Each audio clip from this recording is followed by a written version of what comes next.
እንደምን አላችሁ? እኔ አስራት ንጋቱ ነኝ።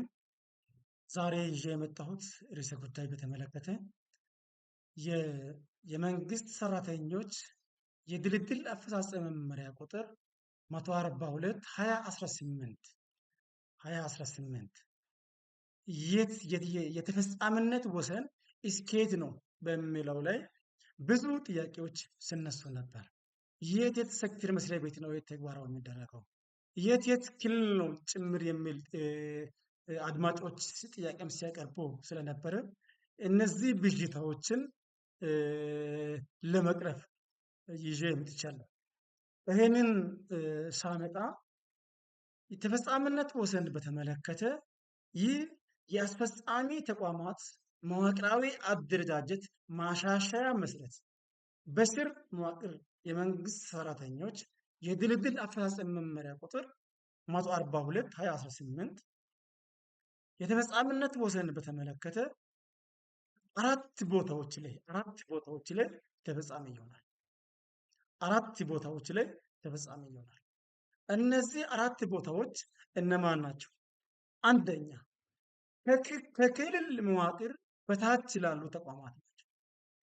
ይህ መመሪያ ቁጥር 142 የሰራተኞች የድልድል አፈጻጸም መመሪያ ቁጥር 142 2018 ከክልል በታች ባሉ ተቋማት ነው። እነዚህም ዞኖች፣ ወረዳዎች፣ ልዩ ፖሊስ ከተማዎች፣ ከተማ አስተዳደሮች በዛ ስር የሚገኙ በፈርጅ የተሰየሙ ከተማዎች አሉ።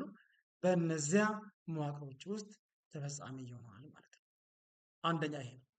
ሁለተኛ የደቡብ ኢትዮጵያ ክልል መንግስት የመንግስት ሰራተኞች አዋጅ ቁጥር 30 2016 የሚተዳደሩ ሰራተኞችን ይመለከታል ማለት ነው። መንግስት ሰራተኞች አዋጅ ቁጥር 30 2016 የሚተዳደሩ ሰራተኞች ላይ ተፈጻሚ ይሆናል ማለት ነው። ሶስተኛ በክልሉ አስፈጻሚ አካላት ስልጣንና ተግባር ለመወሰን በወጣው አዋጅ ቁጥር 64 2017 አንቀጽ 19 እና አንቀጽ 21 ላይ የመንግስት መስሪያ ቤቶች ተብሎ የተዘረዘሩና የተገለጹ ተቋማት ላይ ይህ ድልድል አፈጻጸም መመሪያ ተግባራዊ ይደረጋል ማለት ነው። አራተኛው ይህ መመሪያ ከጸደቀበት ቀን ጀምሮ ለአንድ ጊዜ ብቻ በድልድል የሚመደቡ ወይንም ደረጃቸው ለማስተካከል ብቻ ይሆናል ማለት ነው።